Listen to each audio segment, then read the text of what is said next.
Hello everyone, welcome to Current Affairs MCQs program. Let's begin with previous day's practice question. Question was, consider the following statements regarding the Trishuli river. 1. It originates in Uttarakhand and enters Nepal forming a deep gorge. 2. The valley carved by this river formed the ancient trade route between Kathmandu and Tibet. 3. It is one of the tributaries of the Narayani river. How many of the statements given above is or are correct? Only one, only two, all three, or none. The correct answer is option B, only two.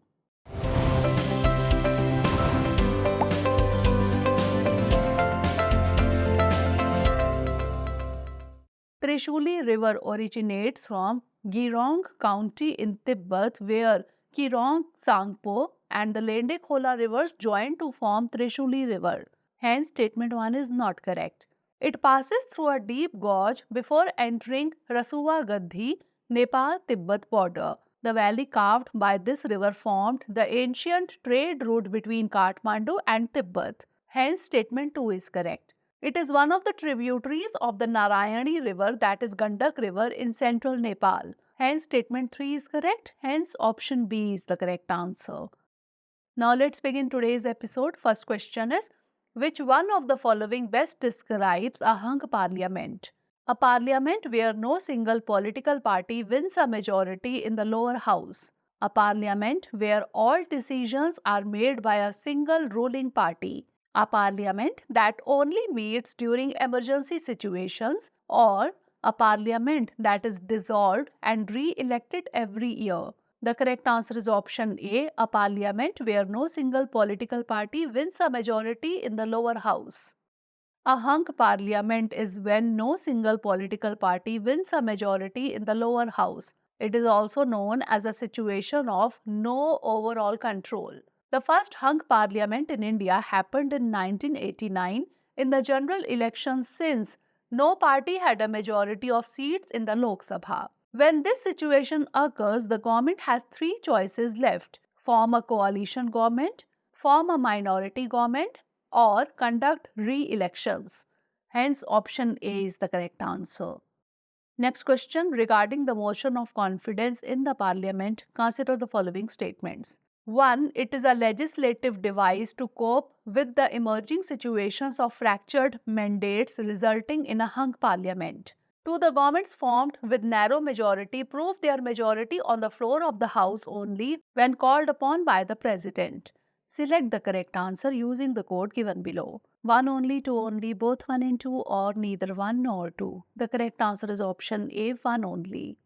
The motion of confidence is a legislative device to cope with the emerging situations of fractured mandates resulting in a hung parliament, minority governments and coalition governments. Hence, statement 1 is correct. The governments formed with narrow majority can be called upon by the President to prove their majority on the floor of the House.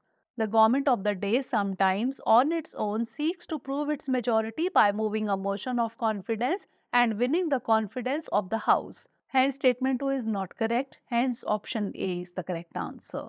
Next question, what is an inflationary gap? The gap between the highest and lowest prices of goods in a market. The period when inflation rates are at their highest in a given year. The difference between the nominal and capital formation, or the difference between actual GDP and potential GDP, is when actual GDP exceeds potential GDP. The correct answer is option D. The difference between actual GDP and potential GDP is when actual GDP exceeds potential GDP. An inflationary gap measures the difference between actual GDP and potential GDP when actual GDP exceeds potential GDP operating at full employment. It occurs due to higher levels of employment, increased trade activities, or elevated government expenditure. It represents the point in the business cycle when the economy expands as consumers purchase more goods and services. As demand increases but production lags, prices rise to restore market equilibrium. Hence, option D is the correct answer. Next question, with reference to Sanskritization, consider the following statements. 1. The concept was first introduced by Professor M.N. Srinivas in his book Religion and Society among the Kurks of South India. 2. It is a process where lower caste people adopt the customs, rituals, and lifestyle of a higher caste. 3. In this process, lower caste people try to change the social structure. Which of the statements given above is or are correct? 2 only, 1 and 2 only, 2 and 3 only, or 1, 2 and 3? The correct answer is option B, 1 and 2 only. The concept of Sanskritization was first introduced by Professor M. N. Srinivas in his book Religion and Society Among the Kurks of South India. Hence, statement 1 is correct. It is a process where lower caste people adopt the customs, rituals, and lifestyle of a higher caste. It is used to describe the cultural mobility in the traditional caste structure of Indian society. Hence, statement 2 is correct. It is helpful in the social mobility of lower caste. In this process, lower caste people only try to change their status and not the social structure. Hence, statement 3 is not correct. Hence, option B is the correct answer. Next question. The Interstate Council consists of 1. Prime Minister, 2. Chief Ministers of all states, 3. Chief Ministers of Union Territories having legislative assemblies, 4.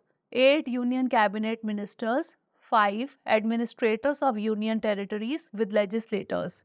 Select the correct answer using the codes given below. 1, 2, 3, 4 and 5, 1, 2, 3 and 4 only, 1, 2 and 3 only, or 1, 2, 3 and 5 only. The correct answer is option C, 1, 2 and 3 only.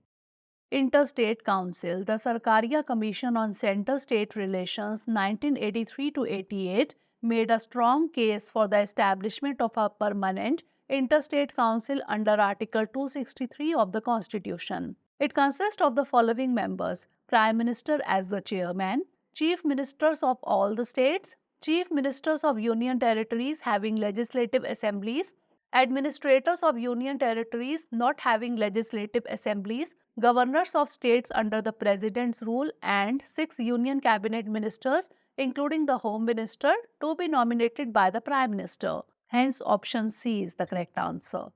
Next question. With reference to economy, which one of the following best describes libertarian paternalism sometimes seen in the news? A philosophy that combines freedom of choice with gentle guidance towards beneficial behaviors. A system where the government makes all decisions for individuals to protect their well-being. A theory advocating for complete freedom without any government intervention. Or a concept where individuals are forced to follow strict rules for their own good. The correct answer is option A, a philosophy that combines freedom of choice with gentle guidance towards beneficial behaviors. Libertarian paternalism is an economic concept that combines freedom of choice with gentle guidance toward beneficial practices. It aims to guide people towards better choices while still preserving their freedom to choose. It involves the application of behavioral techniques to nudge people to choose options that are in their own best interest. Hence, option A is the correct answer. Next question. What does Extended Producer Responsibility or EPR primarily entail? Reducing taxes on producers that adopt sustainable industrial processes, increasing consumer awareness about environmental issues, promoting international trade agreements among producers, or shifting responsibility for waste management from consumers to producers. The correct answer is option D, shifting responsibility for waste management from consumers to producers. Extended Producer Responsibility or EPR is a policy approach that makes producers responsible for their products along the entire life cycle, including at the post-consumer stage. It is the commitment made by a producer to facilitate a reverse collection mechanism and recycling of end-of-life post-consumer waste. By doing so, it helps achieve environmental goals such as recycling targets. Hence, option D is the correct answer. Next question. What does the strategy of China plus one primarily involve in the context of global trade? To replace China as the world's leading exporter, to diversify manufacturing and sourcing beyond China, to blunt China's technological competitiveness by investing in its rival countries, or to promote Chinese investment in developing countries? The correct answer is option B, to diversify manufacturing and sourcing beyond China. China plus one strategy. China plus one refers to a strategy in which companies avoid investing only in China and diversify their businesses to alternative destinations. The strategy emerged in 2013 due to concerns about global dependency on China and has gained ground with trade tensions, COVID-19 disruptions, and rising labor costs. New markets are emerging as great alternatives to China, including Vietnam and India. Hence, option B is the correct answer. Next question, consider the following statements. Statement 1. World Day for International Justice marks the anniversary of the adoption of the Rome Statute. Statement 2. The Rome Statute led to the establishment of the International Court of Justice. Which one of the following is correct in respect of the above statements? Both statements are correct and statement 2 is the correct explanation for statement 1. Both statements are correct and statement 2 is not the correct explanation for statement 1. Statement 1 is correct but statement 2 is incorrect, or statement 1 is incorrect but statement 2 is correct. The correct answer is option C. Statement 1 is correct but statement 2 is incorrect. World Day for International Justice marks the anniversary of the adoption of the Rome Statute on 17th July 1998.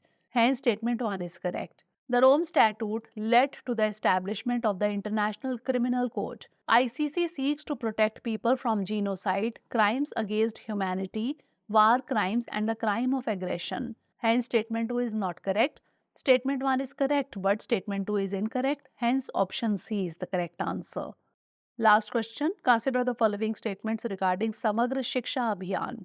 1. It is an overarching program of the school education sector extending from preschool to class 12. 2. It subsumed the Sarva Shiksha Abhiyaan, Rashtriya Madhyamik Shiksha Abhiyaan and teacher education. 3. It is in accordance with the Sustainable Development Goal for education. Which of the statements given above is or are correct? 1 and 2 only, 2 only, 2 and 3 only, or 1, 2 and 3. The correct answer is option D, 1, 2 and 3.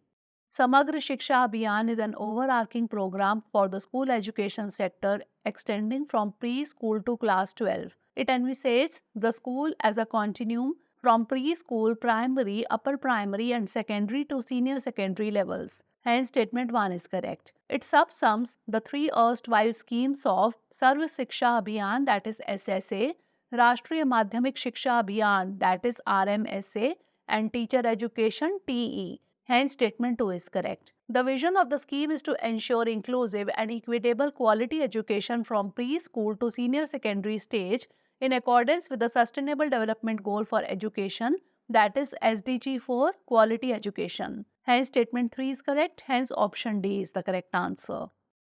Now, moving on to practice question. Consider the following pairs: painting and state. 1. Cheriyal, Telangana. 2. Tanjore, Tamil Nadu. 3. Varli, Maharashtra. How many of the above pairs is or are correctly matched? Only 1, only 2, all 3 or none? Send the answer of this question in the comment section. Stay tuned for the next episode. Thanks for watching. For more informative content, like, share and subscribe, and do not forget to press the bell icon to get the notifications.